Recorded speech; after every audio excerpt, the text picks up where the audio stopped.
யாரா இவன்? அவன் எனக்கு யாருன்னே தெரியாதுங்க. மச்சான் ஐநூறு பார்த்தா போடா. இப்படிலாம் நான் சொல்லுவேன்னு எதிர்பார்த்தீங்கல்ல. பட் இருந்தாலும் ஃப்ரெண்ட் இல்ல.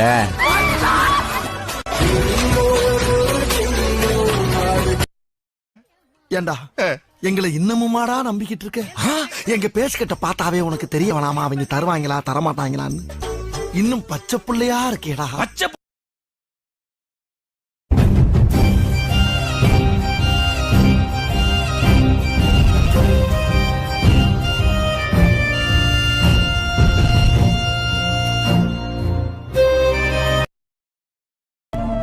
உன் மேல நம்பிக்கையில நீ நீட்ல இடத்துல பாஞ்ச காட்டு இடத்துல மேஞ்ச. நீ செவுத்துல போய் முட்டிட்டு சொன்னா கூட மோதலுக்கு அப்புறம் தான் என்னன்னு கேட்டிருப்பேன்.